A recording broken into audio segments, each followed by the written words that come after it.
सैनिक भाइयों नमस्कार। आज हम लोग कपिल भाई से कुछ इम्पोर्टेंट जानकारी ले लेंगे। नमस्कार दोस्तों,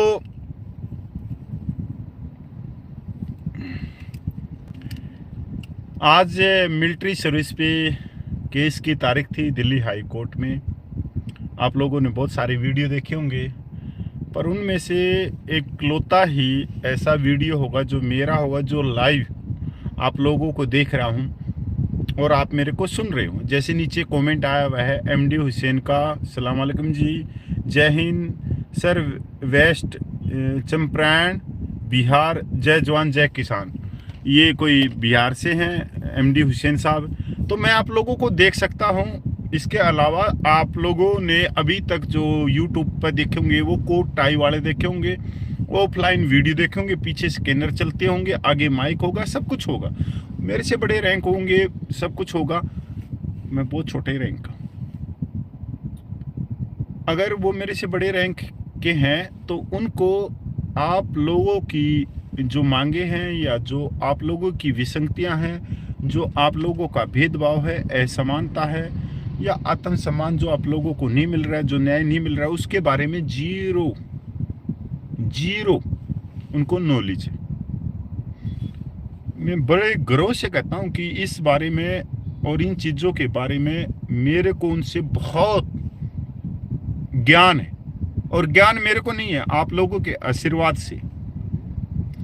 आज आप लोगों ने मिलिट्री सर्विस पे के केस के बारे में सुना होगा दिल्ली हाई कोर्ट में। तो जैसे ही हमारे बहुत ही सम्मानित हैं, कोट टाई पहन के आते हैं यूट्यूबर कैप्टन लोकेंद्र जी, उन्होंने अपने वीडियो में बताया कि ऐसे ऐसे चीज़ें हुई हैं। और तो उन्होंने अपने वीडियो में ये भी साफ कर दिया कि 2 कमेटियां हैं जो दिल्ली हाई कोर्ट में केस लड़ रही, जो मैं पहले से बोल रहा हूं, जो आप लोगों को पता ही नहीं था आज तक, और उन्होंने आज बोला है।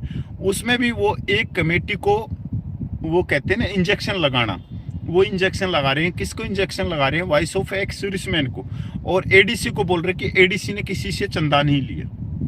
अब दोनों कमेटियों ने केस क्यों किया? दोनों कमेटियां किससे जुड़ी हुई हैं, ये भी सोचने की बात है। भाई कोई भी जुड़ सकता है, मेरा स्वतंत्र हूं, मैं कांग्रेस से जुड़ूं, बीजेपी से जुड़ूं या किसी चीज से जुड़ूं, मैं स्वतंत्र हूं, जैसी जिस तरह से आप स्वतंत्र हैं। तो वॉइस ऑफ एक्स सर्विसमैन जुड़ी हुई है बीजेपी से, क्योंकि 2019 में उनके अध्यक्ष ने टिकट मांगने के लिए, आप लोगों ने रामलीला ग्राउंड की रैली देखी होगी 12 मार्च की, या उसके बाद में अगस्त में हुई वो रैली देखी होगी। वहाँ पे हिमाचल के केंद्रीय मंत्री हैं अनुराग ठाकुर जी, उनके चचेरे भाई हैं, वो आए थे अशोक ठाकुर उनकी रैलियों में। अगर आप एडीसी को देखोगे, एडीसी का जो है तो उसके जो वकील हैं, एडीसी मतलब वकीलों वाली संस्था। वकीलों वाली संस्था कौन सी है? जो हमारे पूर्व सैनिक हैं, जिन्होंने देश की सेवा की है, आने के बाद में उन्होंने एलएलबी की है और फिर वकालत के क्षेत्र में वो अपने काम करे, वो आरएसएस से जुड़े हुए हैं और वो आज सरकारी वकील है। पहले जो केस किया 2018 में, वो किया वॉइस ऑफ एक्स सर्विसमैन ने। वो किससे जुड़ी हुई है? बीजेपी से। मैंने पहले बता दिया, स्वतंत्र है, कोई भी किसी भी पार्टी से जुड़ सकता है। उसके बाद में उसके साथ में किसने केस किया? एडीसी ने, उनके साथ में। एडीसी किससे जुड़ी हुई है? संघ से जुड़ी हुई है। आई बात अब समझ नहीं आई मेरे भाई, इतनी जल्दी आप लोगों को नहीं समझ में आएगी। अब एडीसी के वकील जो हैं वो सरकारी वकील हैं और वकालत कहां कर रहे हैं? एएफटी में। एक तरफ तो जो जवान है अपनी पे पेंशन के लिए एफटी में जाता है, ऑन रेडी पेंशन के लिए, किसी भी चीज के लिए, डिसेबिलिटी पेंशन के लिए, मिलिट्री सर्विस पे के लिए, तो यही वकील आप लोगों के खिलाफ में खड़े होते हैं, क्योंकि भाई उनका काम है, क्योंकि वे सरकारी वकील है। और सरकारी वकील की एक जिम्मेवारी है, क्योंकि सरकार ने उनको पैनल पे लिया है और उनको तनख्वाह दे रही है, कि चाहे वो जायज केस है नाजायज कुछ भी है, आप लोगों ने उसके खिलाफ होना, खड़े होना। ये चीज मैं क्यों बोल रहा हूं? आप भी वकील हैं, कपिल फौजी भी वकील ही है। कदे कोई ये भाई सोच रहा हो कि नहीं है, तो ये वही मान सकते हैं जो है। वकालत की पढ़ाई हमने भी की है, कानून की पढ़ाई हमने भी की है, और जितना ये ज्ञान नहीं रखते उससे ज्यादा मैं ज्ञान रखता हूं। मैंने तो आज कानून की पढ़ाई की है, पर मैं कानून के क्षेत्र में 16 साल से संघर्ष कर रहा हूं। मैं 16 साल से बाबा भीमराव अंबेडकर के संविधान को जानता हूं। आज दिल्ली हाई कोर्ट में अगली तारीख 29 मई लग गई। 29 मई लग गई। कोट टाई वाले ने 1 मिनट लगाया, पेल दी। कोट टाई पहन के कैप्टन लोकेंद्र ने पेल दी वो वीडियो। अब कोई पूछने वाला हो, अरे भाई तो पिछले 10-12 साल से फौजी समाज को गुमराह कर रहा है, इंग्लिश के लेटर तू दिखा रहा है और उनकी हिंदी बना रहा है। तेरी पहली बात तो हिंदी ही गलत है, उसका मैसेज कुछ और है इंग्लिश मैसेज का, और तू बता कुछ और रहा है। पहले तू वो सीख ले। आज तू कह रहा है कि ऐसे हो गया, ऐसे हो गया। पहली बार ये हुआ कि ये दोनों जो कमेटी हैं, जो एक दूसरे को कभी भी आंखों से नहीं देखना पसंद करती, वॉइस ऑफ एक्स सर्विसमैन और एडीसी, और कभी भी आज तक का इतिहास है इन दोनों के प्रधान आमने सामने नहीं आए। पर आज क्या हुआ दिल्ली हाई कोर्ट में, एक तरफ तो खड़े हमारे राजीव बैल जी और एक तरफ खड़े एडीसी के एडवोकेट शीशराम यादव जी। अब शीशराम यादव का इस केस में कब जन्म हुआ? सिर्फ पे मेरे हिसाब से 6 महीने पहले। शीशराम यादव 8 साल से केस चल रहा है, शीशराम यादव का कहीं भी नाम नहीं है। पर आज वो कोट टाई पहन के वो तो गुड़गांव में वकालत कर रहा होगा, और मेरे हिसाब से कहीं वकालत ही नहीं कर रहा, वकालत ही नहीं कर रहा, क्योंकि इसको ज्ञान है ही नहीं पे पेंशन का। अगर इसको ज्ञान है तो ये मेरे को डेफिनेशन का केस देगा, मानहानि का केस देगा, और इसके केस के लिए मैं इसके सामने कोर्ट में खड़ा हूंगा अगर इसको ज्ञान हो, क्योंकि इसको ज्ञान है ही नहीं। अगर ज्ञान है तो दूसरे एडवोकेट जो सिविलियन है, जिनको तुम कह रहे हो कि हमने किसी से पैसा नहीं लिया और 2.5-3 लाख रुपया तुम दे रहे हो उनको, तो भाई क्यों दे रहे हो? शीशराम यादव जी क्यों दे रहे हो? डॉक्टर महेंद्रायण जी क्यों दे रहे हो? एडवोकेट अशोक यादव जी क्यों दे रहे हो? लोगों को गुमराह करने के लिए। तुमने कभी यह बताया कि मिलिट्री सर्विस पे का केस 3 हाई कोर्ट में चल रहा है, एक उड़ीसा हाई कोर्ट में चल रहा है, एक दिल्ली हाई कोर्ट में चल रहा है, और चंडीगढ़ हाई कोर्ट का केस खारिज हो चुका है। क्या तुम्हारी नैतिकता नहीं है? ये कोर्ट को नहीं बता सकते तुम तो न्यायालय को भी गुमराह कर रहे हो कि पहले ही केस खारिज हो चुका है। पर यह षड्यंत्र है सरकार के इशारे पे। और क्यों है षड्यंत्र? 7 मुलाकात, ये जितने ये कोट टाई वाले घूम रहे, आज तक इनकी एक मुलाकात नहीं हुई भारत के रक्षा मंत्री से। मैंने 7 मुलाकात करी, और 7 मुलाकात में रक्षा मंत्री ने क्या बोला? मिलिट्री सर्विस पे की मांग तो तुम्हारी जायज है, पर ये कोर्ट में केस चल रहे हैं। मेरा मुंह बंद कर दिया। अब मैं क्या कहूं भाई भारत के रक्षा मंत्री से? मैं कहता हूं आंख में आंख मिला के बात करता हूं। उसने मेरी आंख में आंख मिला के बात करी कि तुम्हारा तो केस चल रहा है कोर्ट में, जो फैसला आएगी सरकार मान लेगी, सरकार मान लेगी ना। अब बताओ तुम ये केस क्यों किया? पे कमीशन के ऊपर हाई कोर्ट और सुप्रीम कोर्ट के इतने जजमेंट आए हुए हैं जो खारिज किए गए। 8 साल से मिलिट्री सर्विस पे का केस चल रहा है। 2026 के जनवरी 2026 में 8वां पे कमीशन आ जाएगा, ऑटोमेटिक केस पीछे हो जाएगा। अब बचे कितने? 18 महीने बचे हुए 2026 आने में। अरे भाई क्यों बेवकूफ बना रहे हो? क्यों बेवकूफ बना रहे हो? अरे तुम इतने ही पूर्व सैनिकों के भले करना चाह रहे हो तो ग्राउंड पे आते, ग्राउंड पे आके आंदोलन करते, शांतिपूर्वक करते, सरकार को समझाते। तुम्हारी तो पार्टियां हैं, voice of ex serviceman BJP से जुड़ी हुई है, एडीसी संघ से जुड़ी हुई है, और संघ की तो बहुत बड़ी ताकत है पूरे देश में। अगर संघ चाहता तो मिलिट्री सर्विस पे कभी की बहाल हो जाती, कब की मिल जाती। कोर्ट कचहरी के चक्कर तो हमने काटने नहीं पड़ते। पर आम पूर्व सैनिक इस बात को समझ नहीं पाएगा।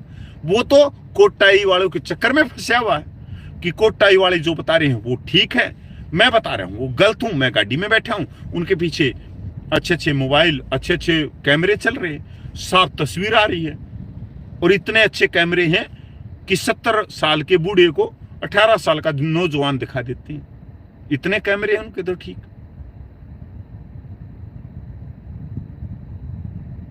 और मान लो हाईकोर्ट से फैसला आ भी गया,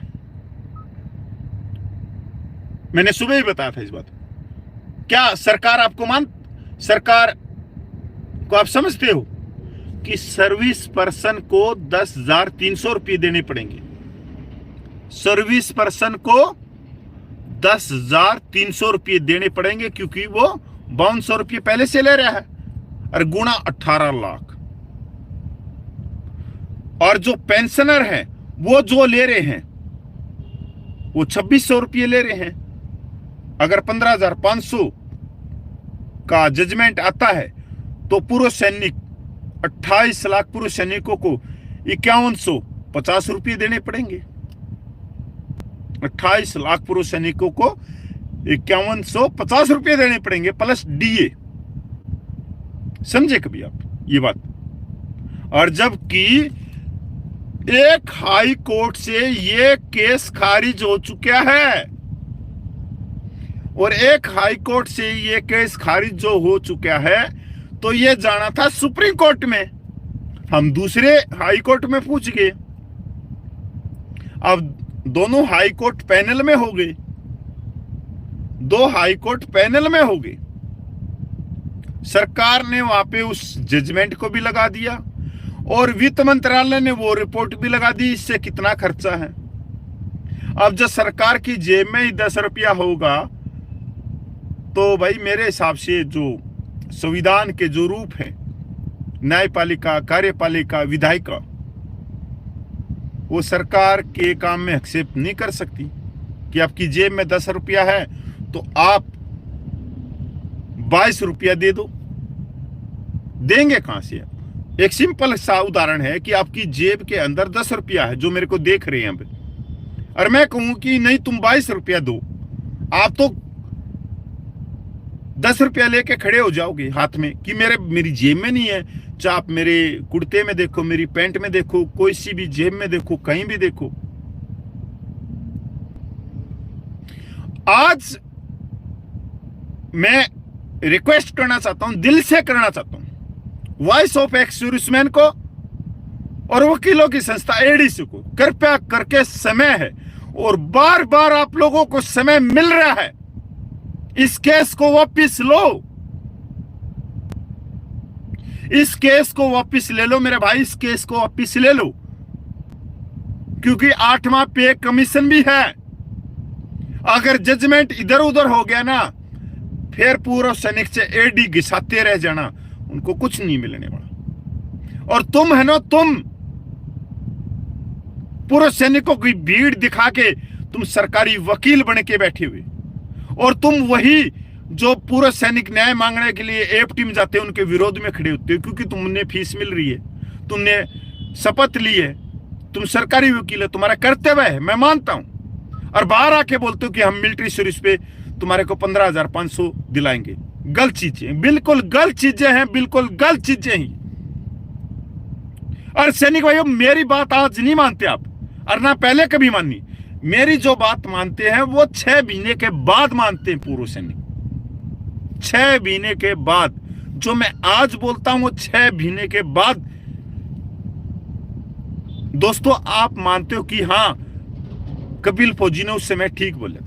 मैंने कोई लेना देना नहीं है इनसे, वॉइस भी अपनी है, एडीसी भी अपनी है, सब भाई अपनी, पर कोई स्वार्थ के कारण पूर्व सैनिकों की मांगों को एक उस गड्ढे में डाल रहा है जिस गड्ढे से वो वर्षों संघर्ष करेंगी, वो मांगी ऊपर चढ़ने के लिए, जब भी वो नीचे गिरती रहेंगी।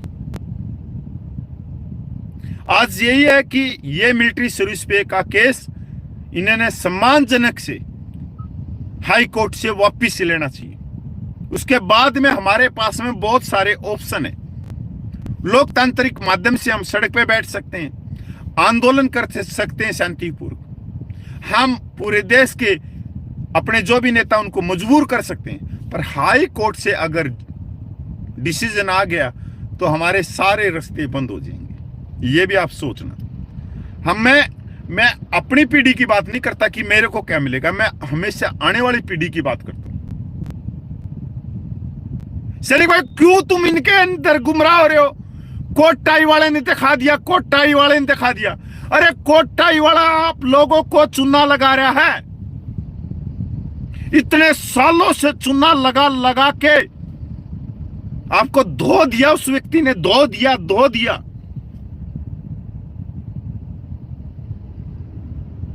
बिल्कुल धो दिया आप लोगों को, और फिर भी आप नहीं मानने के लिए तैयार हो, तो भाई मैं कुछ नहीं कह सकता इसमें।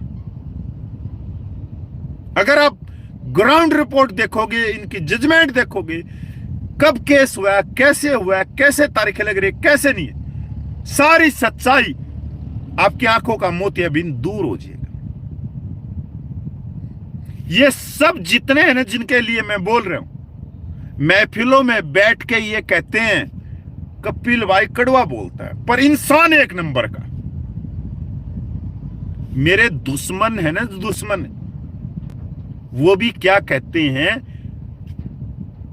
कि कपिल फौजी एक नंबर का इंसान, मतलब मेरे नाम की वो प्रतिज्ञा लेते हैं, पर वो कड़वा बोलता है, पर सच बोलता है। मैं कड़वा भी बोलूंगा, सच भी बोलूंगा, और फिर भी मेरे भाई जो भी है अपनी अंतरात्मा की आवाज सुन के कहते हैं कि कपिल एक नंबर का इंसान है। ये सच्चाई है, जबकि सबको मालूम है कि मेरे दुश्मन कितने हैं, मेरे को किस तरह से वो व्यक्ति देखते हैं।